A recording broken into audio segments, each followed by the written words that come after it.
Clara did not remember her wedding day with any sense of warmth. There was no lace, no music from a fiddle, only the flat, final sound of a bargain being struck. She had stood beside her father in the dusty office of the town magistrate, a man whose gaze skimmed over her as if she were a parcel of land being signed over. On the other side of the desk stood Silas Braith, a man twice her age with a landowner's pride and a wolf's cold eyes. The paper her father signed was not a marriage certificate. It was the deed to her life, payment for a gambling debt that had consumed the last of their failed farm and the last of her father's dignity. Her father had not looked at her once during the entire proceeding. His hands trembled, not from sorrow, she knew, but from a thirst for the whiskey that Silas's money would buy. He smelled of sour grain and regret. He was a hollowed-out man, a ghost haunting the memory of the husband and father he once was. Before her mother's grave was seeded with prairie grass, and his hope had turned to dust in his throat. Silas's hand on her arm was not a gesture of affection, but of ownership. His grip was hard, his knuckles thick and calloused. He led her from the magistrate's office to his wagon, and that was that. She was Mrs. Braith, a name that felt like a collar. 2 weeks later, a boy from town rode out to Silas's ranch with the news. Her father had been found face down in the mud behind the saloon, his pockets empty and his heart finally still. Silas had grunted when she told him, his expression unchanged as he forked a piece of salted pork into his mouth. One less mouth to worry about, was all he said. Clara felt nothing. The man who sold her was already dead to her. The earth had simply made it official. Life with Silas was a lesson in silence and endurance. He did not want a wife. He wanted a possession, a thing to work his fields, cook his meals, and warm his bed. He called it a husband's right. Clara learned the language of his moods through the sound of his footsteps on the porch. A heavy, stomping tread meant he was displeased, and his displeasure was always her fault. A slow, shuffling gait meant he was drunk, and his drunkenness was a different kind of danger, a fumbling, smothering cruelty that left her feeling erased. Her days were a blur of chores that began before the sun and ended long after it had set. She milked the cows, her fingers stiffening in the pre-dawn chill. She scrubbed floors with lye soap that bit into the soft skin of her hands. She hauled water from the creek until her shoulders ached with a fire that never quite went out. Her hands, once nimble enough to stitch the finest embroidery, became a road map of her servitude. The palms were thick with calluses, the knuckles red and raw. A tracery of white scars from the splash of hot grease crisscrossed her fingers, and a puckered, angry burn mark from a careless moment by the hearth marred the back of her left hand. They were hands she no longer recognized as her own. The nights were the worst. In the darkness of their small bedroom, she would lie perfectly still, feigning sleep, praying he would be too tired or too drunk to notice her. But he always noticed.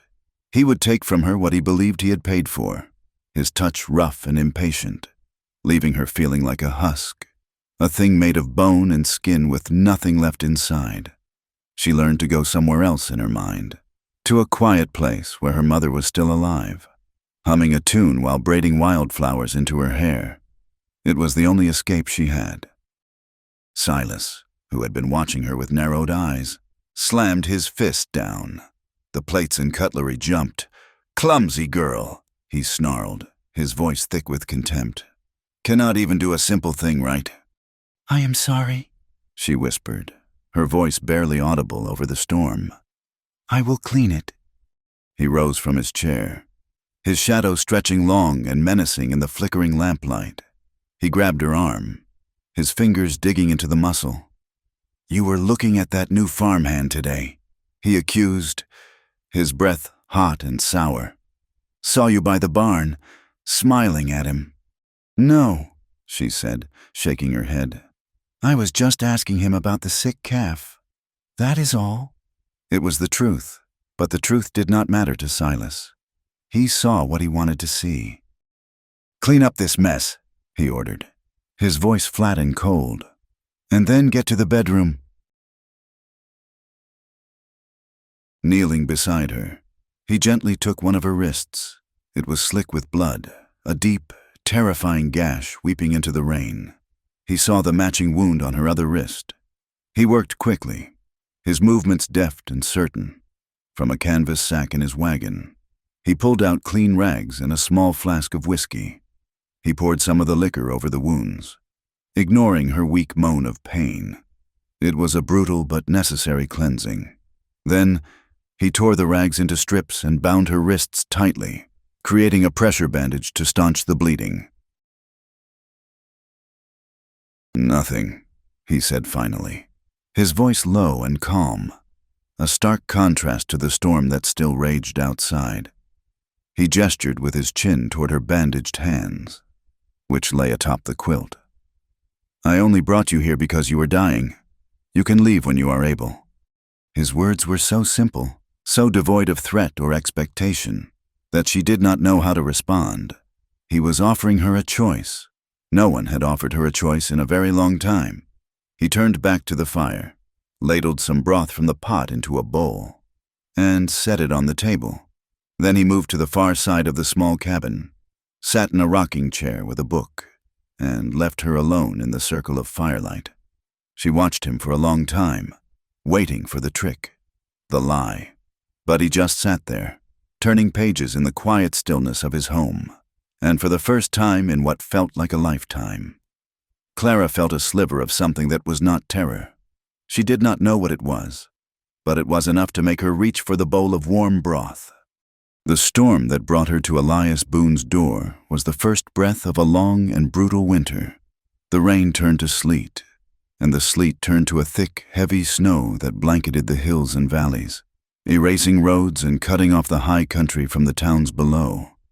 The world outside the small cabin became a vast, silent expanse of white. Clara was stranded. The days settled into a quiet, unspoken routine. Elias would rise before dawn, his movements quiet so as not to wake her. He would tend to his livestock, his dog, a loyal mutt named Buck, always at his heels. He would chop wood, the steady, rhythmic thud of his axe the only sound in the frozen air. He would cook simple meals, venison stew, cornbread, beans, and leave a plate for her on the table or by her cot, never pressing her to eat, never commenting if she only picked at her food. Her wrists healed slowly. The pain was a constant, burning reminder of her despair. Elias changed the dressings every day, his touch impersonal and gentle. He would clean the wounds with a quiet efficiency, his rough fingers surprisingly careful as he wrapped them in fresh linen. She never met his eyes during these moments, staring instead at a knot in the wooden floor, her body rigid with a tension she could not release. She did not speak. The words were locked somewhere deep inside her, trapped behind a wall of shame and fear. She spent most of her days huddled on the cot, wrapped in the quilt, watching the snow fall. The silence in the cabin was a living thing, broken only by the crackle of the fire, the whisper of the wind, and the sound of Elias reading to himself in the evenings, his low voice a steady, unobtrusive murmur. One afternoon, desperate for something to do, she found a small sewing kit on a shelf. The needle felt clumsy and foreign in her stiff, scarred fingers. She began to stitch, repairing a tear in one of Elias's shirts, her movements slow and deliberate. It was a small thing, but it was work of her own choosing. As her wrists began to mend, the raw, open wounds closing into angry red lines, she began to wear a pair of old leather work gloves she found in a crate by the door. They were too large for her, but they served their purpose. They covered the burns, the scars, and most importantly, the new, shameful marks of her desperation. She never took them off, not even to eat. The gloves were her armor. They were a sign that said, "Do not touch, do not look, do not ask." And Elias Boone did not ask her name. He did not ask where she came from. He did not ask how her wrists came to be so grievously wounded. He simply gave her space, and silence, and time, and in the deep, frozen heart of that western winter, in the quiet shelter of a stranger's cabin. That was a greater gift than she could have ever imagined. The world Elias Boone had built for himself was one of deliberate simplicity, a quiet rebellion against the noise and chaos he had known before. His cabin, nestled in a hollow of the hills, was a testament to his orderly nature. The floors were swept clean. The tin plates and cups were washed and stacked neatly after every meal, and the books on his shelf, volumes of Shakespeare, collections of poetry, and worn treatises on agriculture, were arranged with care. His life was a series of quiet rituals, the grinding of coffee beans in the morning, the sharpening of his axe in the evening, the slow, methodical mending of a saddle harness by the firelight. His dog, Buck, a scruffy brown creature of indeterminate breeding, was his constant shadow, a companion who asked for nothing but a scratch behind the ears and a share of the supper scraps. Beyond the cabin, his small herd of cattle moved like a slow, brown river across the snow-covered pastures. He knew each of them, their temperaments and their habits. He tended to them with a gentle, practiced hand, his voice a low murmur that calmed them in the biting wind. This small patch of land, this quiet life, was the only peace he had ever managed to hold on to. In the first weeks of Clara's presence, she was little more than a ghost haunting the edges of his solitude. He continued his routines as he always had, but with a new, quiet awareness of the wounded creature in his home. He would rise in the dark, stoke the fire, and set a pot to boil. He would leave a plate of food on the small crate beside her cot, a piece of cornbread, a bowl of oatmeal, and then retreat, giving her the illusion of being alone. He never spoke to her unless it was necessary, and then only in a quiet, even tone that carried no demand. In the evenings, after the chores were done and the world outside was locked in a frozen stillness, he would sit in his rocking chair and read. She would lie on her cot, feigning sleep, and listen to the sound of his voice. He read to himself, a low, steady rumble that filled the silence of the cabin. She could not always make out the words, but the cadence of his speech was a strange sort of comfort, a human sound that was not attached to anger or want. It was in these quiet moments that she began to see him not as a man, and therefore a threat, but as something else entirely, a person, as solitary and as silent as herself. There was a reason for his solitude, a wound in his past that had never fully healed. Sometimes, in the dead of night when the wind moaned through the pines, he would be pulled back to a time of sun-warmed earth and the scent of wild sage. He was 18 then, and his world had been filled with the light of Ayana. Her name meant eternal blossom in her people's tongue, and it had suited her. She had hair like a black river and eyes that held the wisdom of the ancient hills. They had met by the creek that marked the edge of his father's land, a place where the world of the settlers and the world of the Cheyenne touched. Their love was a secret, a fragile thing grown in a dangerous world. He would bring her wildflowers. She would teach him the names of the stars. In her presence, the gnawing loneliness that had followed him through his youth would recede, and he would feel, for the first time, whole. He had carved a small bird for her from a piece of cottonwood, its wings outstretched as if in flight. He gave it to her on a warm summer evening, promising her that one day they would fly away together, to a place where their love was not a crime. She had smiled, her face radiant in the fading light, and tied the carving to a leather cord around her neck. The raid came a week later. It was not soldiers, but a mob of settlers from the town, men who had filled themselves with whiskey and righteousness. They claimed a cow had been stolen. It was an excuse, a pretext for the hatred that simmered just beneath the surface of their hard-scrabble lives. Elias had been in town buying supplies when it happened. He saw the smoke from miles away, a black pillar staining the pristine blue sky. He rode his horse into a lather, his heart a cold, hard knot of fear in his chest. He was too late. The camp was a scene of smoldering devastation. The teepees were burned, their skeletal frames stark against the sky. The ground was littered with the mundane objects of daily life, now rendered tragic: a child's doll, a scattered pile of beads, a cooking pot overturned in the dust. And there were bodies. He found her near the creek, the place where they had met. She was lying as if asleep, her face turned toward the whispering water. The cottonwood bird was still around her neck, its small wooden body dark with her blood. Something inside him broke that day. He buried her himself, wrapping her in his own blanket and laying her to rest under a canopy of ancient oaks. He did not cry. The grief was too vast, too deep for tears. It was a hollow, echoing emptiness that took up residence inside him. He left his father's farm the next day and never went back. He had wandered for years, working as a hired hand, a trapper, a ghost moving through the world, until he found this isolated piece of land in the hills, a place where he could live with his memories in peace. He had been alone ever since.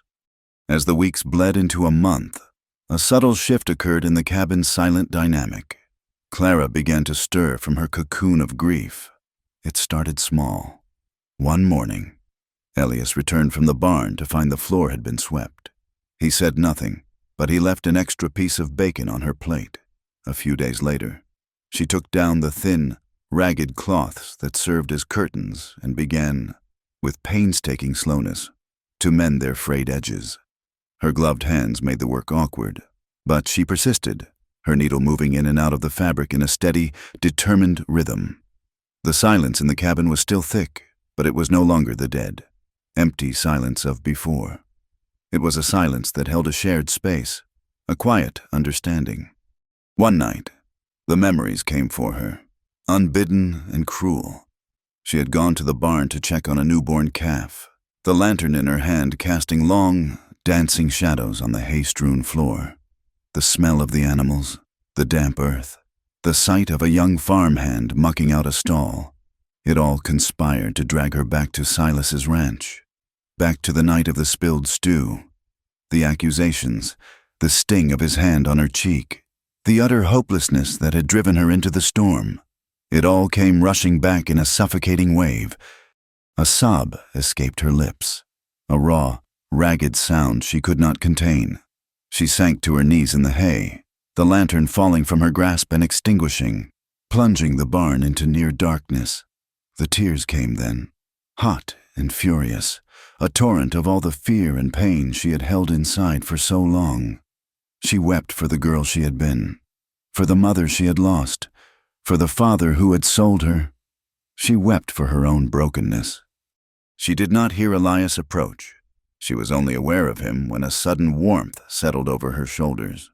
He had taken off his heavy wool coat and draped it around her. She froze, her breath catching in her throat, expecting a hand to grip her, a voice to demand what was wrong. But he did nothing. He stood there for a moment in the cold darkness, a silent sentinel, and then she heard his footsteps retreating. He left her there with his coat, a silent offering of warmth and protection, and returned to the house, leaving her alone with her grief. It was a gesture of such profound respect, of such deep understanding of her need for space, that it touched a part of her she thought had died. Later that night, as she sat by the fire, his coat still wrapped around her, she finally found her voice. The words came out quiet and hoarse, a sound rusty from disuse. "Why?" she asked, her gaze fixed on the flames. He looked up from his book, his gray eyes steady. "Why what? Why did you not take advantage of me?" The question was a stone she had been carrying, heavy and sharp. To ask it was to acknowledge the world she came from, a world where a woman alone and helpless was an opportunity. Elias closed his book, marking his page with a finger. He looked at her, and for the first time, she did not flinch from his gaze. He saw the fear and the confusion in her eyes, and the small, flickering ember of hope she was trying to protect. "Because that is not what saving means," he said, his voice simple and direct. The words were a revelation. In her world, saving was a word men used for owning. Silas had claimed to have saved her father from debtor's prison by taking her. The magistrate had said the marriage would save her from a life of destitution. But Elias's definition was different. It was about preservation, not possession. It was about offering a hand without demanding payment. The stone in her chest began to dissolve. After that night, the silence began to recede. Like the snow melting from the eaves, they began to talk, at first in hesitant, fragmented sentences, and then with a growing ease. She told him her name was Clara. He told her about his cattle, about the book he was reading, about the way the seasons changed in the high country. He never asked about her husband, about the bruises that had faded from her face, or about the scars on her wrists that she kept hidden beneath her gloves. He let her speak when she wanted to, and when she was silent. He filled the space with a comfortable quiet. She found herself watching him as he worked, appreciating the economy of his movements, the quiet competence with which he navigated his world. A sense of her own worth, a thing she thought had been beaten out of her, began to slowly, tentatively, return. The outside world intruded on a cold, bright morning in late winter. A lone rider appeared on the track leading to the cabin. It was Sheriff Brody from Redemption, a stout man with a weary face and a badge pinned to his thick coat. Elias met him on the porch, positioning himself between the visitor and the cabin door. Clara watched from the window, her heart beginning a slow, heavy drumbeat of fear. The sheriff's voice was low, but carried on the still, cold air. "Elias, folks in town are talking. Silas Braith has been asking questions. He says his bride ran off." "Is that so?" Elias's voice was non-committal, his posture relaxed but ready. "He has a legal claim, Elias, a marriage certificate, under the law. That woman is his property. If you are harboring her, that is the same as stealing his livestock. It is a hanging offense." The sheriff sighed, rubbing a hand over his tired face. "I am not looking for trouble, but if he brings a formal complaint, I will have to come looking. I am just giving you a fair warning." Elias nodded slowly. "I appreciate the warning. Sheriff?" After the sheriff had ridden away, Elias came back inside. He did not look at her, but went about the business of stoking the fire. She knew he was giving her time to process what she had heard. The law, property. The words echoed the chains she thought she had escaped. "I will leave as soon as the snow thaws," she said, her voice small but firm. "I will not bring trouble to your door." Elias turned from the fireplace and looked at her. His expression was serious, his gray eyes holding a depth she was only just beginning to understand. "You can stay as long as you need," he said. It was not a suggestion. It was a statement, a promise. A few days later, she saw him walking up the hill behind the cabin, a toolbox in his hand. There was an old, dilapidated chapel on the crest of the hill, a relic from a settlement that had failed decades ago. Its roof was caved in, its windows were shattered, and a thick tangle of vines clung to its stone walls. She watched from the cabin door as he began to work, prying away the rotten timbers of the roof, his movements steady and purposeful. That evening, as they sat by the fire, her curiosity finally overcame her reticence. "Why are you fixing that old place?" she asked. He looked up from the harness he was mending, a small, sad smile touching his lips. He thought of Ayanna, of his father, of himself. He thought of the girl sitting across from him, a refugee from a world that had tried to break her. "Because everyone deserves a place to belong," he said quietly, "even if they do not believe they do." Clara looked out the window at the dark silhouette of the ruined chapel against the star-dusted sky. For the first time, she allowed herself to imagine a future that was not an escape, but a destination, a place to belong, and it looked a lot like this quiet, snowy hollow in the hills. The first thaw of the year arrived not as a gentle promise, but as a weeping surrender. The snow receded from the cabin's foundation, leaving the ground dark and sodden. Icicles that had clung to the eaves for months wept long, clear tears onto the porch. The world was a mess of mud and melting. and with the opening of the roads came the return of the world they had been hiding from. Elias had ridden into redemption for salt, flour, and coffee, the first trip he had dared to make in months. Clara watched him go from the doorway, a knot of anxiety tightening in her stomach. The cabin, which had been her sanctuary, suddenly felt like a cage. His absence was a hollow ache, a reminder of how much she had come to depend on his quiet, steady presence. He returned late in the afternoon, his face set in grim lines that had not been there when he left. He unpacked the supplies in silence, his movements economical and heavy with unspoken news. Buck whined softly at his feet, sensing his master's disquiet. "There is talk in town," he said at last, not looking at her, his hands busy stacking tins on a shelf. "Whispers. About me. About a woman I am keeping up here." Clara felt the blood drain from her face. She stood by the table, her gloved hands gripping its edge until her knuckles ached. "Silas was there," Elias continued, his voice low and flat. "He was in the saloon, buying drinks for anyone who would listen. He was waving a paper. The magistrate's seal was on it." He finally turned to face her, and the weariness in his gray eyes was ancient. "It is a legal claim. It says you are his wife. It says you are his property, and that you were taken from him." The word property struck her like a physical blow. All the progress she had made, the tentative sense of self she had begun to stitch back together, unraveled in an instant. The air grew thick, and the walls of the cabin seemed to press in on her. She could feel the ghost of Silas's hand on her arm, his sour breath on her cheek. Panic, cold and sharp, clawed at her throat. He will come here, she whispered, her voice trembling. He will bring the sheriff. "Yes," Elias said simply. "He will."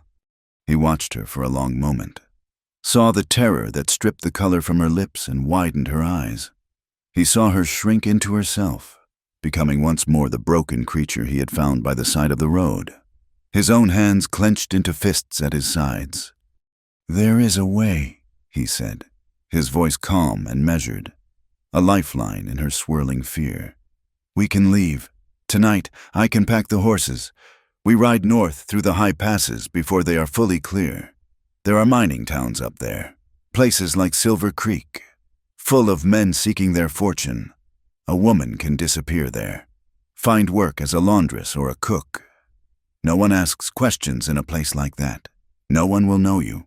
I will take you there, see you settled, and then I will leave. You would be free." It was a sensible plan, a gift of a future she did not deserve. He was offering her another escape, a clean break. She should have felt a surge of relief, of gratitude. Instead, she felt a profound and overwhelming weariness. She looked around the small, clean cabin. She saw the curtains she had mended, the stack of books by the hearth, the spot on the floor where Buck slept every night. She thought of the quiet rhythm of their days, the shared silence that had been more healing than any words. This place had become the only real home she had ever known. To run from it felt like another kind of death. A part of her, a small, stubborn ember that had refused to be extinguished, did not want to run. It wanted to turn and face the fire. She hesitated, her heart a battleground of fear and a strange, nascent courage. I need to think," she stammered, unable to meet his gaze. That night, a fragile peace settled over the cabin, but it was the peace of a held breath. The fire cast long, dancing shadows on the walls. Clara could not rest. The offer Elias had made, the choice between flight and capture, circled in her mind. She sat on the edge of her cot, her gloved hands twisted in her lap.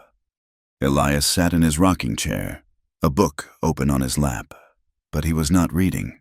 He was watching the fire, his thoughts 1,000 miles away. The silence stretched, thick with unspoken things. It was Clara who finally broke it. "He said he would kill me," she said, her voice so soft it was almost lost in the crackle of the flames.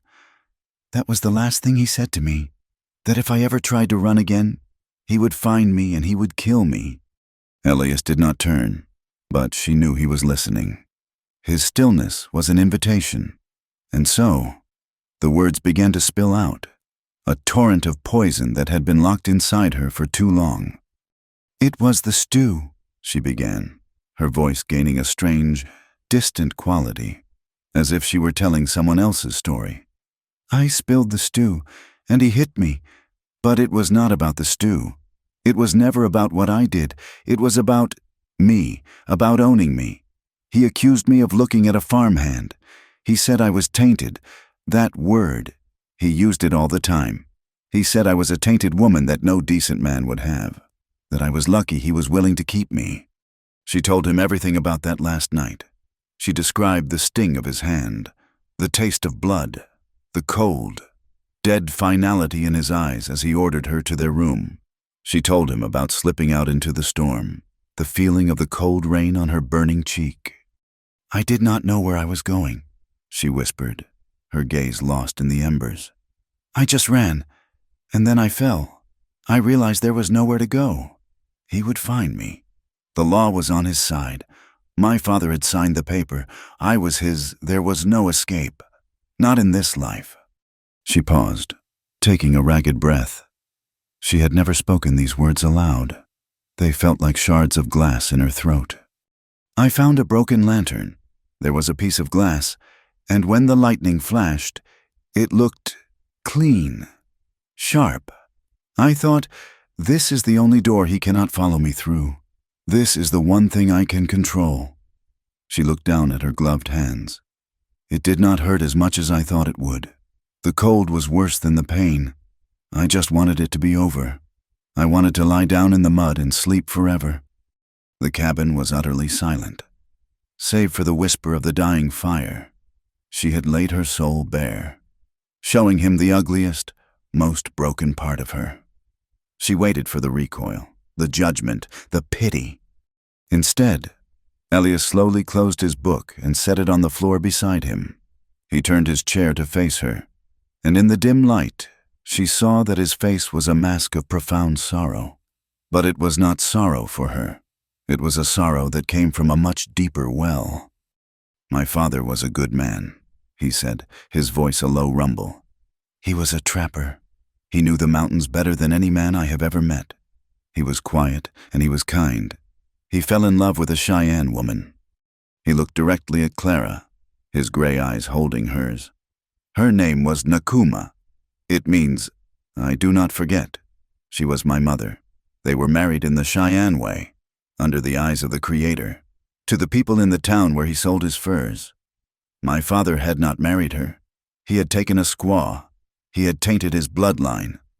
A log shifted in the fireplace, sending a shower of sparks up the chimney. "They tolerated him for a time. He was the best trapper in the territory, and they needed his furs. But the whispers were always there. I was born, a half-breed boy. I grew up between two worlds, and belonged to neither. To the Cheyenne, I was the son of a white man. To the whites, I was the son of an Indian, a constant reminder of something they considered a sin." He leaned forward, his elbows on his knees, his hands clasped in front of him. "When I was 10, a girl in the town went missing. They found her drowned in the creek. It was an accident, but they needed someone to blame. They remembered the trapper with the Cheyenne wife. They formed a mob. They did not want justice. They wanted an excuse." His voice grew thick with a pain that was still raw, decades later. "They dragged him from our cabin. My mother tried to stop them. They threw her to the ground. They did not use a rope. They used his own trapping snares. They hanged him from a cottonwood tree, the same one where he had first met my mother." Clara felt a cold horror creep up her spine. She could not breathe. "They left him there for 2 days," Elias went on, his voice flat and devoid of emotion now, as if he had worn it all away by telling the story to himself 1,000 times in the dark. "As a warning, my mother cut him down herself. We buried him, and we ran. We lived with her people for a few years, until she died of a fever. Since then, I have been on my own. I learned a long time ago that the world does not like things that are different. It does not like people it cannot put in a neat little box, a runaway wife, a half-breed man, to people like Silas, and to the law they hide behind. We are the same. We are tainted. We are property to be dealt with. He had given her his own brokenness, a piece of his soul to match hers. In that moment, they were not a man and a woman, a savior and a victim. They were two survivors, two outcasts, bound by the shared knowledge of the world's casual cruelty. The last of the walls between them crumbled into dust. She did not remember moving, but suddenly she was sitting on the floor by his chair, her head resting against his knee. A single, hot tear escaped her eye and fell onto the rough denim of his trousers. He did not touch her, but his presence was a solid, comforting weight in the darkness. They stayed that way for a long time, and eventually, exhaustion claimed them. They slept there, on the hard floorboards of the cabin. She curled on a braided rug, and he slumped in his chair. Sometime in the deep of the night, he slid from the chair to the floor, pulling a rough wool blanket over both of them. She shifted, her head finding the solid anchor of his shoulder. It was the first time in over a year she had slept without fear. The next morning, the world was encased in a thin, glittering layer of frost. Elias rose first, moving with a practiced quiet so as not to disturb her. He built up the fire and went outside to fetch water. When he returned, he saw her. She was sitting on the top step of the porch, the wool blanket wrapped around her shoulders, staring out at the pale dawn, cradled across her lap, its long barrel gleaming in the new light. Was his old Winchester rifle. He stopped, the water bucket silent at his sides. He saw the new set of her jaw, the clear, hard light in her eyes. The fear was gone. In its place was something cold and sharp and resolute. She looked up at him, her gaze unwavering. "I do not want to run anymore," she said, her voice steady and clear in the crisp morning air. He nodded slowly, a deep understanding passing between them. He had offered her an escape. She had chosen a battle. Later that day, she asked him, "Will you teach me how to shoot it?" He took her to a small clearing behind the barn, where the hills rose steeply, providing a safe backstop. He set up an old tin can on a fence post. The rifle was heavy in her hands, a solid, unforgiving weight. It smelled of oil and cold metal. "You hold it firm against your shoulder," he instructed, his voice calm and patient. "If you hold it loose, it will kick you hard. Lean into it. Let your body take the force." He stood behind her, his presence a comfort, not a threat. He did not touch her, but she was aware of his closeness. She raised the rifle, trying to align the sights on the distant can. The barrel wavered. "Breathe out slow," he said. "Squeeze the trigger. Do not pull it." She took a breath, held it, and squeezed. The explosion was deafening, a violent crack that shattered the morning's peace. The stock of the rifle slammed into her shoulder, a brutal, jarring impact that made her cry out and stumble back. The bullet went wide, kicking up a puff of dirt 10 feet from the can. Her shoulder throbbed with a fiery pain. Tears of frustration sprang to her eyes. "I told you to hold it firm," he said, not unkindly. He stepped forward. "Here, like this." This time, he did touch her. He stood behind her, his body a shield against her back. He reached around, his large, calloused hand covering her smaller, gloved one on the stock of the rifle. His other hand gently adjusted her left arm, guiding her grip on the forestock. His touch was impersonal, the touch of a teacher, but she could feel the warmth of him, the solid strength. It did not frighten her. It steadied her. "Feel the balance of it," he murmured, his voice close to her ear. "Become part of it. Now, lean forward. That is it. Look down the barrel. See the sight at the end? Put the top of it right under the can. Now breathe." She breathed with him, a slow, steady rhythm. His presence was an anchor. She squeezed the trigger. The rifle roared again, But this time, braced by his strength and her own resolve, she held her ground. The can jumped into the air with a satisfying ping and landed in the mud. A slow smile spread across her face. It was the first true smile Elias had ever seen from her. It transformed her, chasing the shadows from her eyes. She had taken a force of destruction and bent it to her will. It was a feeling of power, and it was intoxicating. The first test of that power came sooner than they expected. A few nights later, as a sliver of moon hung in the sky, Buck let out a low, guttural growl from his spot by the hearth. Elias was awake instantly, his hand reaching for the knife he kept by his bed. He moved to the window, peering out into the moon-dappled darkness. He saw a shape detach itself from the shadows of the pines, a man moving in a low crouch toward the cabin. He turned to Clara, who was already sitting up on her cot, her eyes wide. He put a finger to his lips, then pointed to the rifle propped in the corner. She nodded, her face pale but determined. Elias slipped out the back door as silent as a ghost, circling around the cabin in the deep shadows.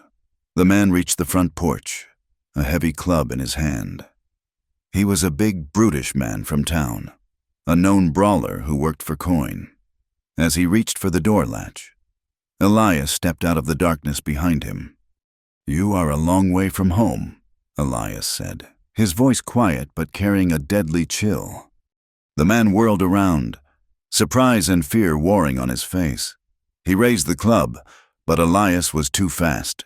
He moved with a predator's grace, deflecting the blow and driving his fist into the man's stomach.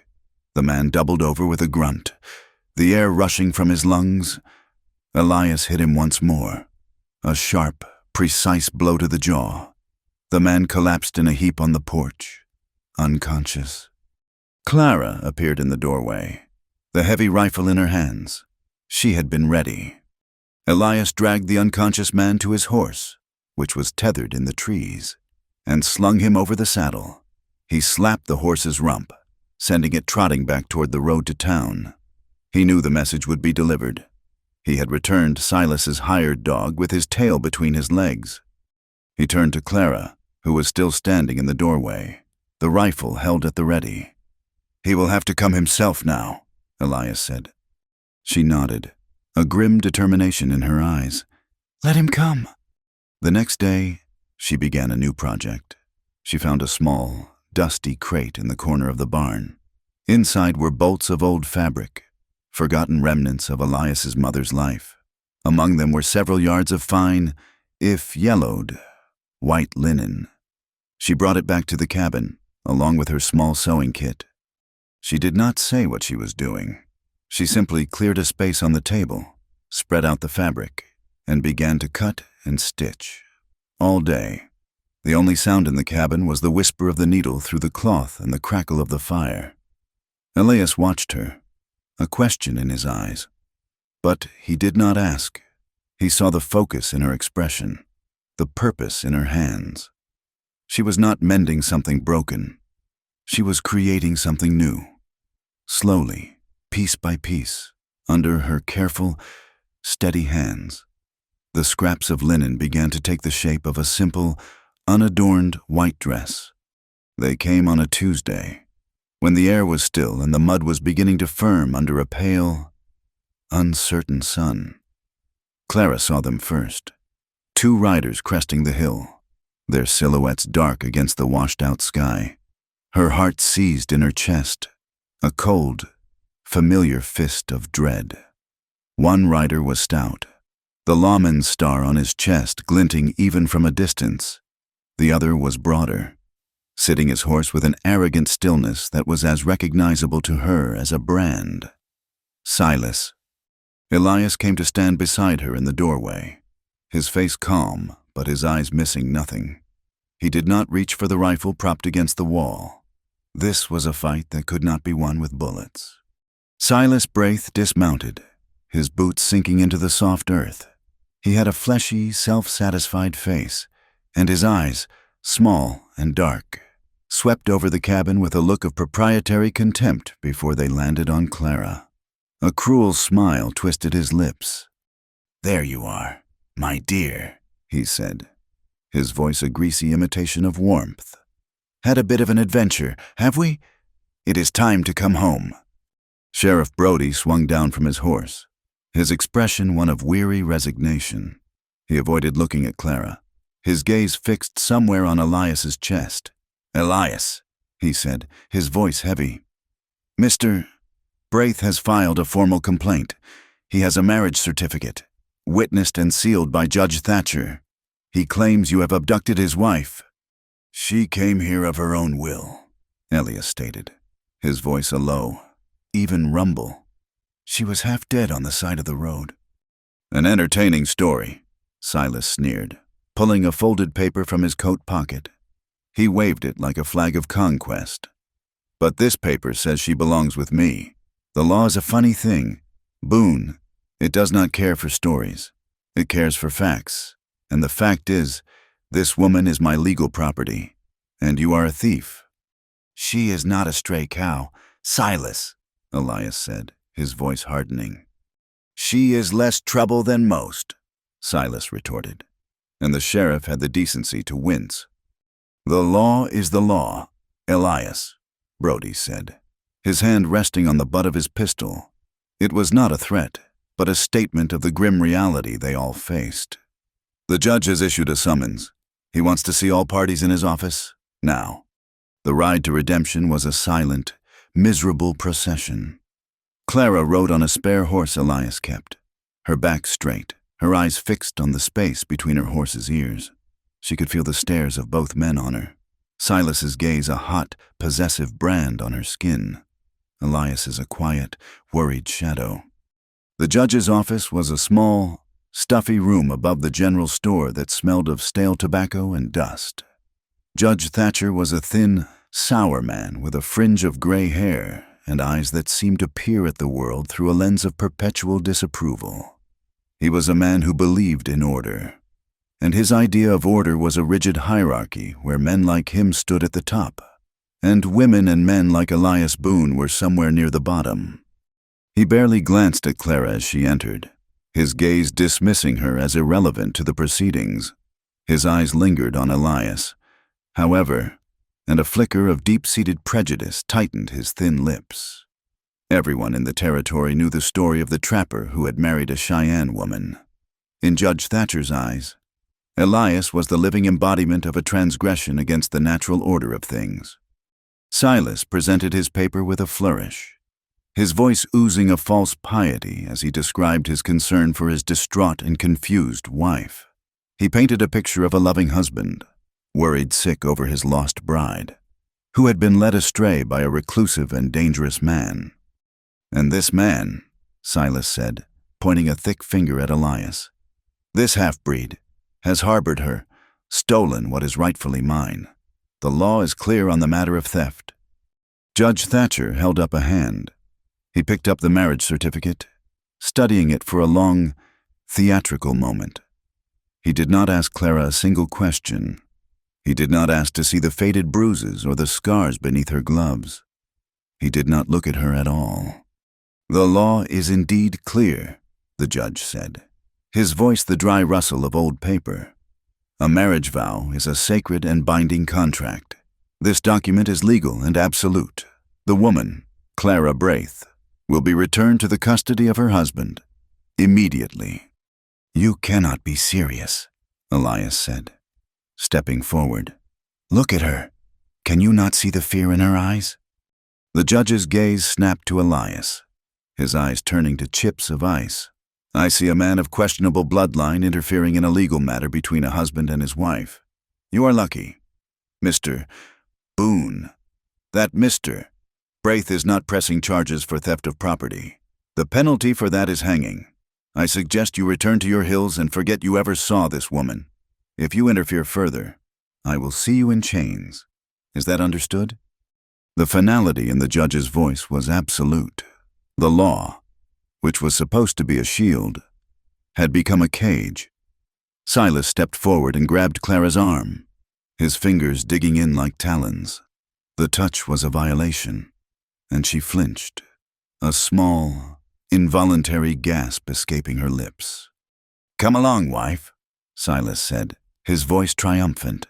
He dragged her from the room, down the stairs, and out into the dusty main street. Elias followed, his face a mask of stone. His hands clenched so tightly his knuckles were white. He was a breath away from tearing Silas apart, and he knew it. But the sheriff was there, his hand on his gun again, his eyes filled with a grim warning. "Stay away, Elias," Brody said quietly. "Do not make this worse." Helpless, Elias watched as Silas forced Clara onto his horse and rode out of town, a conquering hero leading his spoils of war. He stood there in the dust until they were gone, the whispers of the townspeople like the hissing of snakes all around him. The ranch was just as she remembered it, a place of silent, suffocating dread. Silas did not beat her. He did not have to. His victory was complete. He shoved her into the small, grim bedroom she had once occupied and locked the door from the outside. "You will learn your lesson this time. Clara," his voice came through the thick wood, muffled and gloating. "You will learn that there is nowhere you can run where I cannot find you." She heard his heavy footsteps recede, and then the sound of the front door slamming shut. She was alone, a prisoner in her own past. For a moment, a wave of the old despair washed over her, so profound it threatened to drown her. She sank onto the lumpy mattress, the smell of dust and her own fear filling her nostrils. But this time, something was different. Beneath the fear was not hopelessness, but a hard, cold knot of rage. She would not be broken. She would not be a possession. She got up from the bed and began to inspect her cell. The door was solid oak, the one window was small, the glass grimy, but it looked out onto the back of the property, toward the dark line of the forest. The latch was rusted shut, but the frame was made of old, weathered wood. Night fell, and with it, a sliver of moon that cast a pale, ghostly light into the room. She heard Silas return, heard him stumble around the main room, drunk and triumphant. She waited, her heart pounding a steady, rhythmic beat of defiance, until the house fell silent, punctuated only by his loud, rasping snores. She went to work, using the heel of her boot. She began to kick at the bottom of the window frame. It was hard, painful work. Splinters drove into the leather of her boot, and the jarring impact vibrated up her leg. But she did not stop. She kicked with all the fury she had suppressed, with the memory of every blow, every humiliation. Finally, with a splintering crack, a section of the wooden frame gave way. It was enough. She used her hands to pry away the broken wood, creating a larger opening. Then, she took a deep breath, wrapped her hands in the hem of her skirt, and punched the glass. It shattered with a sound that seemed impossibly loud in the still night, a spray of sharp, glittering fragments. She did not wait to see if Silas had heard. She cleared the remaining shards from the frame, heedless of the sharp edges that sliced into the thick leather of her gloves and the tender skin of her palms. She squeezed through the narrow opening, her dress catching on a jagged piece of glass. She fell to the ground outside, landing in a tangle of overgrown weeds. She was free. Scrambling to her feet, she ran to the small corral where Silas kept his horses. She found a young mare, untied its rope, and with a strength born of desperation, pulled herself onto its bare back. She dug her heels into its sides, and the horse, startled, bolted into the darkness, carrying her away from her prison and into the sheltering embrace of the forest. Elias had not gone home. He had waited on the outskirts of town, a ghost in the shadows, his mind a maelstrom of rage and helplessness. He knew he could not leave her there. When the moon was high, he rode toward Silas's ranch, a desperate, half-formed plan taking shape in his mind. He would get her out, and damn the consequences. He was halfway there when he saw it, a lone horse and rider, galloping recklessly through the night. He recognized the determined set of her shoulders, the wild freedom in her flight. She was not riding toward him, but toward the hills, toward home. He turned his horse and followed. He found her where he knew he would, The old chapel on the hill stood like a skeletal guardian against the night sky. She was huddled at its foundation, her body racked with shivers, the mare grazing peacefully nearby. As he dismounted and approached, she looked up, and in the pale moonlight, he saw the glint of tears on her cheeks and the dark, fresh blood that stained her gloved palms. The sight of it, a terrible echo of the night he first found her, sent a shard of ice through his heart. "I had nowhere else," she said, her voice a ragged whisper, thick with exhaustion and pain. He knelt in front of her, his own heart aching with a tenderness that was almost unbearable. He looked at her tattered dress, her fierce and tear-streaked face, the blood seeping through the leather of her gloves. She had not been broken. She had broken herself free. What remained was not a victim, but a survivor, forged in fire and glass. He reached out, his hand hesitating for a moment before he gently cupped her cheek. His thumb brushed away a tear. His voice, when he spoke, was rough with an emotion he could not name. "If you will let me," he said, his gaze holding hers, a silent, solemn vow passing between them, "I will save what is left." The words were not a promise of rescue, but an offer of partnership. He was not saving her from the world. He was offering to stand with her and save the pieces of herself that she had fought so hard to reclaim. She leaned into his touch, a small, trusting movement that spoke volumes. He lowered his head, and his lips met hers. The kiss was not one of passion, but of discovery.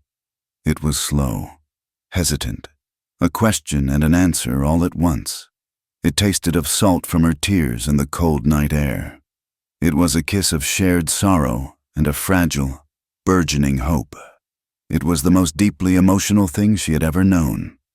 When they broke apart, the air between them shimmered with a new and unspoken truth. He saw the question in her eyes, a mixture of fear and a longing to be seen, truly seen. For the first time, slowly, with a trembling hand, she reached for the top button of her blouse. It was an offering, a test. He understood. His own fingers, clumsy with emotion, undid the button for her, revealing the pale, vulnerable skin of her throat. He undid another, and then he stopped. He pulled his hand away first. He looked into her eyes and saw the flicker of surprise, and then a wave of profound, soul-deep relief. He had passed the test. He had seen her vulnerability and had chosen to protect it, not possess it. He had pulled back from a line she had not even drawn yet. He gently took her bloody hands in his. "Let me see," he said quietly. He peeled away the ruined gloves, his touch infinitely careful. The cuts were deep, angry red lines across her palms, littered with tiny slivers of glass. He cleaned them as best he could with his handkerchief, his expression a mixture of pain and fierce pride. A cold wind swept across the hill, making her shiver. "Come," he said, helping her to her feet. "Let us get out of the wind." They took shelter inside the ruined chapel. The roof was gone in places, revealing a canopy of stars, but the thick stone walls offered a sanctuary from the wind.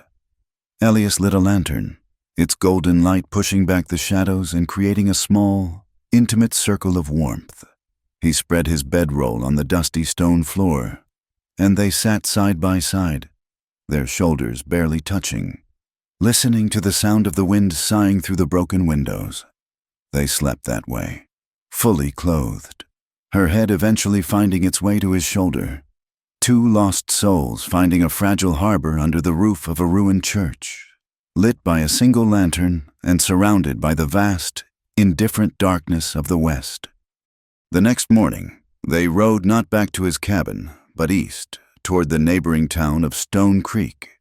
It was a larger, more prosperous town, a place where the law might be less a matter of personal prejudice.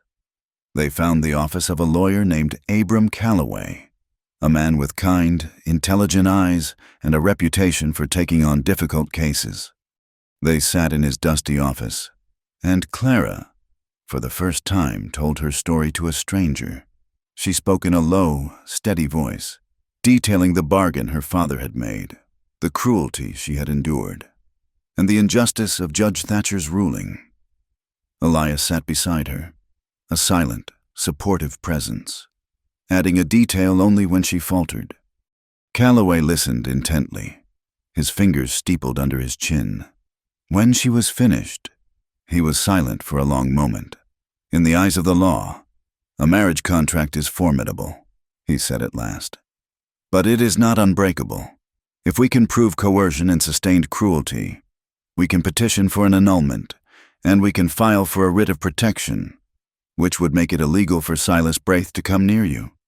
He looked at Clara, a hint of admiration in his eyes. It will be a fight. Are you prepared for that? Yes, Clara said, her voice unwavering. I am. They returned to Redemption with a small, signed piece of paper from Abram Calloway. It was not a victory, but it was a weapon. The news of their legal action spread through the town like wildfire. To many, it was an outrageous act of defiance. A runaway wife, a tainted woman, challenging her husband's God-given authority. And she was doing it with the help of the Boone boy, the half-breed from the hills. The whispers grew into a low, angry murmur. Silas Braith, his authority challenged and his pride wounded, fanned the flames. He bought rounds of whiskey in the saloon, speaking loudly of the sanctity of marriage and the threat that outsiders and half-bloods posed to their decent community. The town's simmering prejudice, which had always lurked just beneath the surface, boiled over. A mob formed. It was not a mob with ropes, but one with righteous anger and a thirst for a simple, ugly solution. They marched to the sheriff's office demanding action. They wanted the half-breed arrested. They wanted the natural order of things restored. Sheriff Brody, a man caught between his duty and the volatile temper of the town, was forced to act. He found Elias as he was buying fresh bandages for Clara's hands at the general store. Elias, I have to take you in, Brody said, his face grim. There is a charge of harboring a fugitive. It is for your own protection as much as anything. The town is ready to explode. Elias did not resist. He knew this was inevitable. They put him in the small, damp cell at the back of the sheriff's office, the iron door clanging shut with a sound of chilling finality. The news reached Clara where she was waiting by the chapel. A boy from town, paid with Elias's last coin, delivered the message. He was arrested. He was in jail because of her. A fire ignited in her soul, burning away the last vestiges of fear. She did not weep. She did not despair. She walked down the hill to Elias's cabin, her stride long and purposeful. She saddled his horse, her movements swift and certain. She rode into Redemption, her dress still tattered from her escape, her hair a wild tangle around her shoulders, her eyes blazing with a fierce, protective light. She dismounted in front of the judge's office and stormed up the stairs, bursting into the courtroom where Judge Thatcher was hearing a dispute over a stray mule. The room fell silent. All eyes turned to her. She was a wild, disheveled vision of righteous fury. She strode to the center of the room, her gaze locking on the startled judge. Elias was not there. He was locked away, but this was his hearing as much as it was hers. "You have put an innocent man in jail," she announced, her voice ringing with a clarity and strength that stunned the onlookers into silence. She pointed a trembling, accusatory finger at Silas Braith, who was sitting in the back of the room. A smug look on his face. "You speak of the law, you speak of property and theft, but you have it all wrong." She turned her fiery gaze back to the judge. "If anyone should be jailed," she declared, her voice echoing in the silent room, "it is the man who bought me." Judge Thatcher stared at her, his mouth agape. For once in his life, at a complete loss for words. The entire town was her witness. He could not ignore her. He could not dismiss her. Flustered and furious, he slammed his gavel down. "This proceeding," he stammered, his face turning a blotchy red, "is delayed. I have read the outline, the story of Clara and Elias. of their pain and the shelter they find in one another, has settled in my mind. It is a hard story, but a true one for the times, the kind that needs to be told with care. I have committed the parts to memory and understand the journey you wish for them to take. I am ready. Tell me when to begin. Clara's declaration hung in the stunned silence of the courtroom like a thunderclap. For a moment, the entire town of Redemption held its breath. Judge Thatcher, his face a mottled canvas of shock and indignation, finally found his voice and slammed the gavel. His call for order a flimsy dam against the sudden flood of angry, excited whispers that filled the room. Clara did not wait to be dismissed. With her head held high, she turned and walked out, the crowd parting before her as if she were a specter. The town was now a tinderbox, and she had just struck the match. The lines were drawn. On one side was Silas Braith, a landowner, a man of property, representing the established, brutal order of things. On the other was a tainted woman and a half-breed, two outcasts who had dared to defy that order. The tension in Redemption was a thick, suffocating blanket. Men gathered in angry knots on street corners, their voices low and menacing. Women peered from behind curtained windows, their faces a mixture of fear and a secret, thrilling curiosity. Elias, locked in his cell, became the focal point of their rage. He was the outsider, the visible symbol of the disruption. On his second night in the jail, 3 men, their courage fortified by Silas's whiskey, paid a visit. Sheriff Brody was conveniently called away to deal with a supposed brawl at the far end of town. Elias heard them coming, their footsteps heavy and deliberate. He got to his feet and stood in the center of the small cell, his back to no wall. Ready. They did not speak when they unlocked the door. The beating was methodical and ugly, a flurry of fists and boots driven by a poison that had been brewing in the town's heart for generations. They broke 2 of his ribs and split his lip open, leaving him slumped on the cold stone floor, the coppery taste of blood filling his mouth. They were punishing him not for harboring a fugitive, but for being his father's son.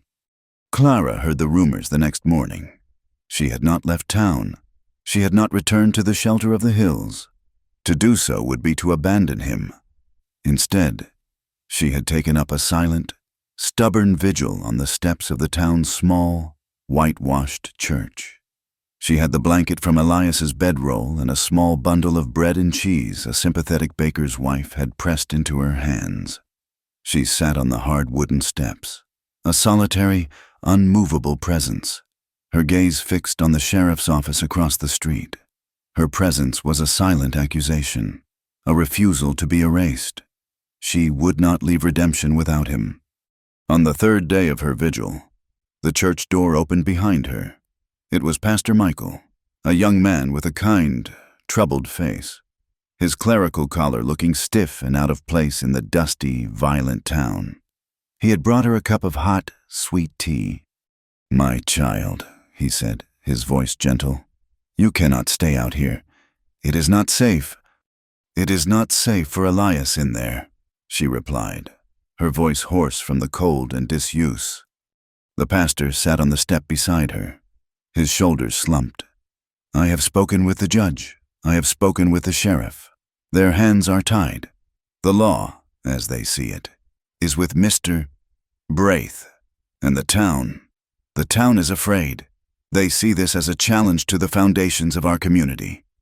"The foundations of your community are rotten if they are built on the buying and selling of people," Clara said, her words sharp with a bitterness that surprised even her. The pastor sighed, a sound of deep, genuine sorrow. He believed in the goodness of God, but he struggled daily with the wickedness of men. "There may be another way," he said, his voice dropping to a near whisper. "A way to protect you, a way to invalidate Silas's claim." He hesitated, choosing his words with care. "If a woman is already married, she cannot be forced to return to a previous husband. The law of God would supersede the law of man." Clara turned to look at him, her eyes narrowing. "What are you saying?" "I am saying," he said, his gaze earnest, that I would be willing to perform a ceremony in secret. I could bring Elias here from the jail. I could marry you and him, this very night, as his wife. Silas would have no further legal claim on you. You would be protected. It was a kind offer, a brave one. He was risking his position, perhaps even his safety, to help her. A month ago, she might have wept with gratitude. A month ago. The idea of being bound to Elias, of having his name and his protection, would have seemed like the greatest salvation imaginable. But she was no longer the woman from a month ago. She looked at the kind, worried pastor, and she saw another cage, albeit a gilded one. He was offering her a different kind of ownership, a benevolent master in place of a cruel one. It was still a chain. She shook her head, a slow, deliberate movement. "Thank you, Pastor," she said, and her voice was firm, stripped of all its earlier trembling. "But I cannot." "But why?" he asked, confused. "It would save you both." "Because I am not a wife anyone owns," she said. The words were a quiet manifesto, a declaration of a new and hard-won faith in herself. "If I am to marry Elias, it will be as his equal, not as a fugitive seeking shelter in his name. The law must be faced, not sidestepped." The pastor looked at her, at the fierce, unwavering light in her eyes, and he saw a strength that had little need for his protection. He nodded slowly, a look of profound respect dawning on his face. He left her there on the steps, a lone woman against a town, and went to pray. Clara knew she could not win with prayer alone. She needed a witness. She needed a truth other than her own. Her mind went back to the night she fled, to Silas's accusation about the young farmhand. His name was Tom, a boy of no more than 17, with a shock of blonde hair and a perpetually frightened expression. She remembered Silas's fury, and she remembered the boy's terrified face the next day, a fresh bruise purpling his cheek. Silas had beaten him for the crime of being spoken to by his wife. She found him in the stables behind the saloon, mucking out stalls. When he saw her, his eyes went wide with fear, and he looked around as if expecting Silas to materialize from the shadows. "Please, ma'am," he stammered, holding the pitchfork like a shield. "You should not be here. If he sees you talking to me." "I know what he did to you." "Tom," Clara said, her voice low and steady. "I know he beat you for a kindness you showed a sick animal. He beat me for it, too." The boy flinched, his gaze dropping to the filthy straw at his feet. "He told me to keep my mouth shut," he whispered. "He said he would see me fired, or worse." "And what he did to me was worse," Clara said, her voice ringing with a cold, hard truth. "And what he will do to Elias Boone is worse. They will hang him. Tom, they will hang a good man because Silas Braith is a liar and a coward, and because other men are too afraid to speak the truth." She saw the conflict in his young face, the war between his fear and his conscience. He was a boy, caught in the brutal machinery of men's power. "I cannot make you do anything," Clara said, her voice softening. "But you and I, we are the only ones who know what he is. If you stay silent, his lies become the truth. Is that the world you want to live in?" She turned and walked away, leaving him there in the stench of the stables, the weight of her words settling on his young shoulders. She did not know if he would come. The next day, Judge Thatcher, under pressure from the town's more respectable citizens, who were growing weary of the standoff, convened the hearing. The courtroom was packed, the air thick with anticipation and hostility. Elias was brought in, his face swollen and bruised, a long, ugly cut on his cheek. He walked with a stiff-legged gait that told Clara his ribs were injured. When he saw her, his eyes, the one part of him they had not managed to break, met hers across the crowded room, a silent message of strength, of pride, of unwavering belief passed between them. Silas Braith was there, smug and confident, his lawyer beside him. He presented his case again, his voice dripping with self-pity and righteous indignation. He spoke of the sanctity of his home, the vows his wife had taken before God, and the criminal who had poisoned her mind and stolen her away. When he was finished, Judge Thatcher turned his sour gaze on Clara. "The woman may speak," he said, his tone making it clear he considered it a pointless formality. Clara walked to the front of the courtroom, her every step measured and deliberate. She stood before the judge's bench, a small, solitary figure in a tattered dress. She did not look at Silas. She looked at the faces in the crowd, the ranchers, the shopkeepers, the wives, the mothers. "My name is Clara," she said, her voice clear and strong, carrying to every corner of the room. "Not Mrs. Braith. My name is Clara, and I am not property. Mr. Braith did not take me as a wife. He bought me from my father to settle a gambling debt." A murmur went through the crowd. She continued, her voice rising with a passion born of months of silenced pain. "He speaks of his home. I tell you that his home was a prison. He speaks of vows. I tell you that those vows were a sentence. He did not treat me as a wife. He treated me as a slave, to be worked, to be used, and to be beaten for any reason he saw fit, for spilling stew, for speaking a kind word to a farmhand." "Lies!" Silas roared from his seat. "She is a hysterical, tainted woman." "Am I?" Clara's voice cut through his outburst like a knife, and then she did the one thing that would speak louder than any words she could utter. Slowly, deliberately, she began to pull off her gloves. First the right, then the left. She laid them on the railing of the witness stand. She held up her hands for all to see.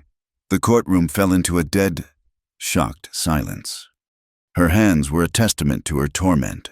The old, white scars from the kitchen fires, the thick, ridged calluses from endless, brutal chores, the angry red lines of the cuts on her palms from the broken window, and stark against the pale skin of her wrists, the two faded, but undeniable. Scars. They were the most damning evidence of all. Her hands were trembling, not from fear, but from the sheer, overwhelming weight of her own survival. She looked directly at Judge Thatcher, her eyes blazing. "These are not the hands of a cherished wife," she said, her voice shaking with a controlled fury. "And these," she said, her gaze dropping to the scars on her wrists, "are not from shame." She raised her head, her chin held high, and her voice rang out, clear and defiant. "They are from surviving." Just then, the courtroom doors creaked open. Tom, the farmhand, stood framed in the doorway, his face pale, his knuckles white where he gripped his worn hat. He took a deep, shuddering breath and walked down the aisle, his eyes fixed on Clara. He stopped beside her. "It is true," he said, his voice barely a whisper, but it carried like a cannon shot in the silent room. "Everything she said, I saw it. He beat her, and he beat me too, just for talking to her." The sight of the terrified boy, the raw truth in his words, and the undeniable, horrifying evidence of Clara's hands was a combination that no amount of prejudice could withstand. A wave of shame washed over the courtroom. Men looked away. Women began to weep. Judge Thatcher stared at Clara's wrists, his face ashen.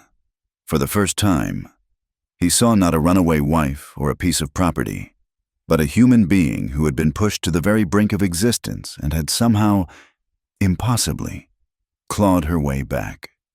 The law was the law, but some things were beyond the law. He cleared his throat, a dry, rasping sound. His voice, when he spoke, was quiet, stripped of its usual arrogance. "In light of this new testimony, and this evidence, this court finds that the marriage contract between Silas Braith and Clara is hereby null and void." He looked at the sheriff. "Release the prisoner." A collective gasp went through the room. Elias was free. Clara had won. But as Silas Braith stormed from the courtroom, the look he threw back at them was not one of defeat. It was a look of pure, murderous hatred. And he hissed one word, a promise and a curse: revenge. They left town that afternoon. walking side by side up the long track to Elias's cabin, leading the horses. They did not speak. There were no words for the relief, the exhaustion, the terror, and the profound, world-altering bond that now existed between them. When they reached the cabin, the sun was setting, painting the sky in shades of bruised purple and fiery orange. The fire came after midnight. It started with a whoosh, a hungry, explosive sound that jerked them from a light, exhausted sleep. Elias was the first to the door.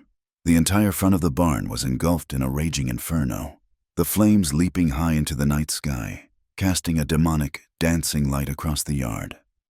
"The horses!" Clara screamed, her voice raw with panic. Inside the burning structure were their 2 saddle horses and the gentle mare she had escaped on.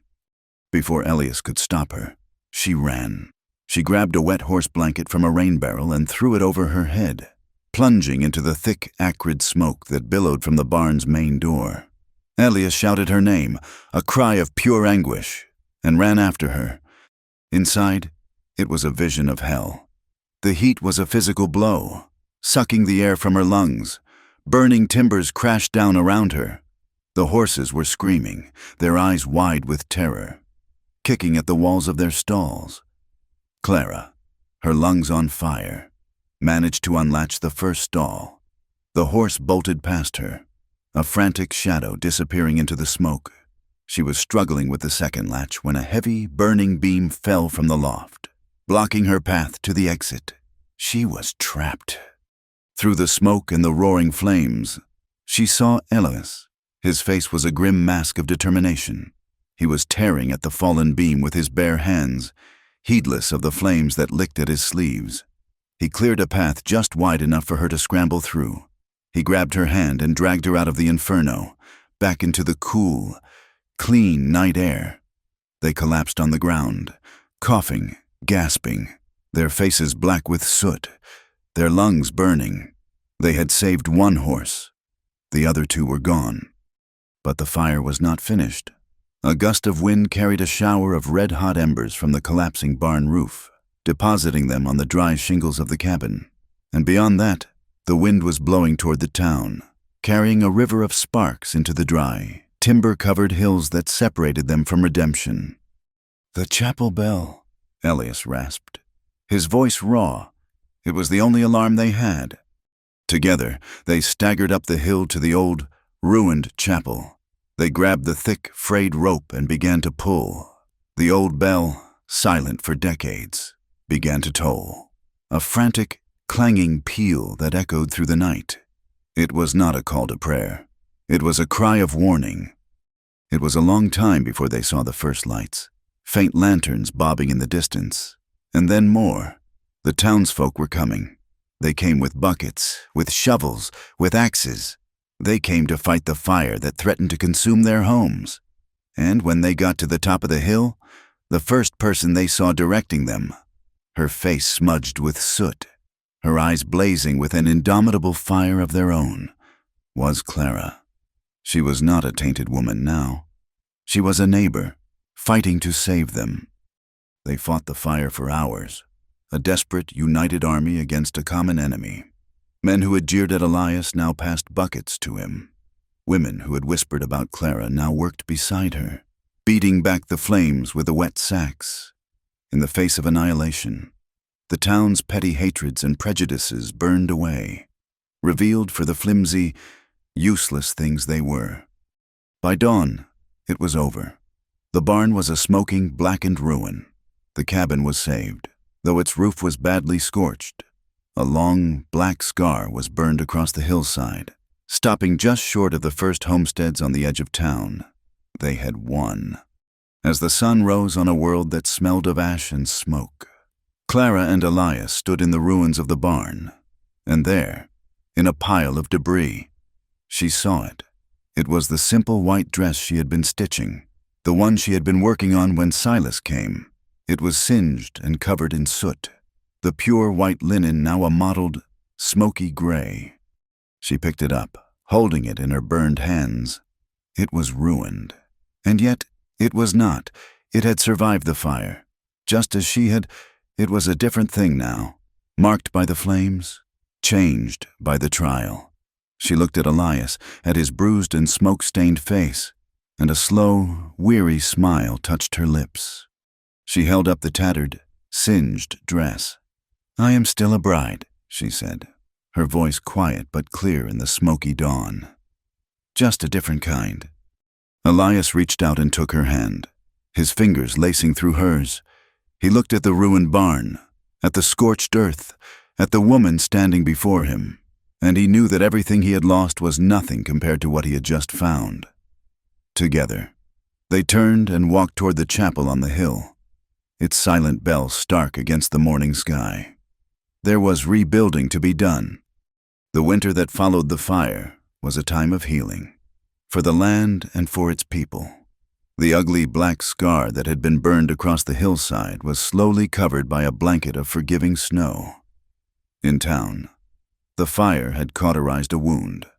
The shared struggle had forged a new, fragile kind of community, one where respect was earned not by birthright or wealth, but by the courage one showed when everything was turning to ash. Silas Braith had disappeared in the night, his ranch abandoned, his hatred consumed by the flames he had set. No one went looking for him. When the snows finally melted, they revealed a world reborn. Spring returned to the hills not with a hesitant whisper, but with a defiant shout of life. A riot of wildflowers bloomed near the foundation of the rebuilt barn. Their vibrant colors, the fiery red of Indian paintbrush, the deep blue of lupine, a testament to nature's resilience. The barn itself was new and strong, its fresh-cut pine timbers smelling of sweat and sap and the future. Several men from town had come to help Elias raise it, a silent apology and an offering of peace. Clara had changed with the seasons. Sometime during the winter, she had taken a pair of shears and cut her hair short, the dark locks falling to the cabin floor like the shedding of an old skin.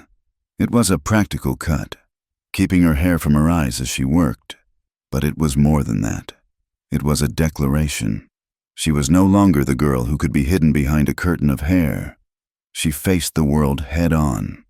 She walked into redemption now, not with the downcast eyes of a fugitive, but with the steady, even stride of a woman who knew her own ground. The people still stared. Of course, she would always be the woman from the stories they told their grandchildren around the fire. But the stares were different. The whispers were no longer laced with contempt, but with a kind of grudging awe. She had faced down a monster. She had survived a fire. She had stood before the law and bent it to the shape of justice. She was a landmark now, a feature of their rugged landscape. The blacksmith would stop his hammering and give her a slow, respectful nod as she passed. The baker's wife would emerge from her shop, wiping flour from her hands, to offer a warm, genuine smile. The change was most apparent in the eyes of the other women. In their gazes, she saw not pity, but a reflection of their own hidden strengths, a recognition of the battles they, too, fought in the silence of their own homes. One bright morning, as she was leaving the general store, a small girl with braids the color of corn silk and a smattering of freckles across her nose ran up to her. The girl's mother watched from a distance, her expression nervous but not disapproving. The child thrust a single, perfect daisy into Clara's hand. "This is for you," the little girl said, her voice high and clear. Clara froze, her hand hovering over the small, offered flower. It was such a simple gesture, so unburdened by the town's complicated history. It was a gift of pure, uncomplicated acceptance. A warmth spread through her chest, a feeling so unfamiliar it almost made her weep. She knelt down, so her eyes were level with the child's. "Thank you," she said, and her own voice was thick with an emotion she could not name. A smile, a real one, unburdened by sorrow or weariness, lit up her face. It was a smile that reached her eyes, and in that moment, she was not the survivor, not the outcast, not the bride of fire. She was just Clara, a woman being given a flower on a beautiful spring day. The life she and Elias built was a quiet one, woven from the threads of shared work and comfortable silence. They spoke of the future, of the cattle, of the books Elias read aloud in the evenings. They never spoke of the past. It was a landscape they had both traversed and left behind. They had walked through hell together. There was no need to revisit the map. Their love was not a thing of grand pronouncements or fiery passions. It was a slow, deep current that ran beneath the surface of their days. It was in the way he would leave a cup of hot coffee for her by the hearth in the morning. It was in the way she would mend a tear in his shirt before he even noticed it was there. It was in the shared glance across a field, a silent acknowledgement of a bond that needed no words. One evening, as twilight was settling over the hills, painting the sky in soft shades of rose and lavender, they sat on the porch of the cabin. The chapel on the hill was nearly whole again, its new roof a dark, solid shape against the fading light. Elias was quiet, whittling a piece of wood with a small, sharp knife. He had been working on it for weeks, a secret project he undertook when he thought she was not looking. He finished with a final, careful cut and blew the shavings from his creation. He held it out to her. It was a small wooden box, carved from a single piece of cottonwood. The grain was smooth and beautiful, polished to a soft sheen. On the lid, he had carved a bird, its wings outstretched, not in flight, but in a gesture of shelter and protection. Her breath caught in her throat. She took the box, its weight solid and real in her hands. It was the most beautiful thing she had ever seen. She lifted the lid. Inside, there was no ring. There was no jewel. There was only a small, neatly folded piece of paper. With trembling fingers, she unfolded it. The handwriting was Elias's, strong and clear. It was not a long letter. It said, "Clara, I cannot offer you a life of ease. I cannot promise you that the world will always be kind. The only thing I have of any real value is my freedom. And the only thing I know for certain is that yours is more precious still. A ring is a circle. It is a chain. It is a promise to stay. I am not asking you to stay. I am asking you to let me go with you wherever you may choose to go. If you ever want to leave, leave with me." She read the words twice, 3 times, the ink blurring through the tears that filled her eyes. It was the most profound, most beautiful proposal she could have ever imagined. He was not asking to own her, to bind her, to keep her. He was asking to join her. He was offering her not a cage, however lovely, but an open sky, and the promise that she would never have to fly through it alone. She did not need to speak her answer. She simply leaned over and kissed him, a kiss of such profound gratitude and love that it sealed the promise better than any vow. They were married a week later, on the hill, under the broad, leafy branches of an old cottonwood tree. It was the same tree where Elias's father had been so cruelly taken from the world. But today, it was not a symbol of death. It was a witness to a new beginning, its leaves rustling in the gentle breeze like a soft benediction. Pastor Michael performed the ceremony, his voice filled with a quiet joy. Tom, the farmhand, stood as their witness, along with the baker's wife and a few of the other townspeople who had become their friends. Clara did not wear a new dress. She wore the smoke-gray one, the one that had survived the fire. She had mended its tears and washed away the last of the soot, but the faint, smoky scent and the singed edges remained. It was her history, and she would not hide from it. She was a bride of fire and survival, and she stood before Elias, not as property, but as his equal, his partner, his friend. They exchanged no rings. They exchanged promises, simple and true, to walk beside each other, to shelter each other, and to honor the freedom of each other's souls. Time moved on, settling into the steady, peaceful rhythm of the seasons. The chapel was finished, its new door always open, a quiet sanctuary for anyone who might need it. The scars of the fire on the hillside were covered now with thick green grass, and the scars of the past, in the hearts of the people, had begun to fade. One hot summer afternoon, a year or so later. Clara stood in the clearing behind the barn. The sun was warm on her bare arms.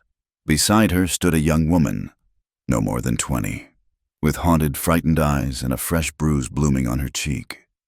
She had arrived at the chapel the night before, having fled a husband in a town 2 days' ride away, with nothing but the clothes on her back and a story that was achingly familiar.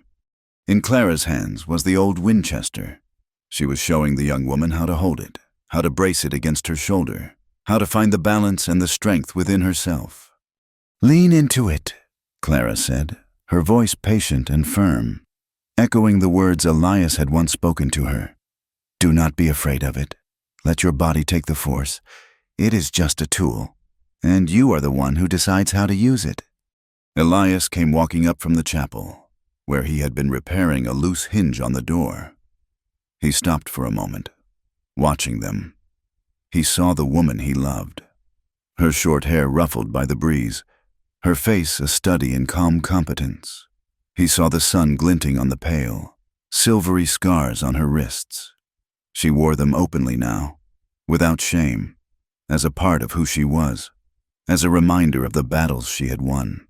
She was not just a survivor.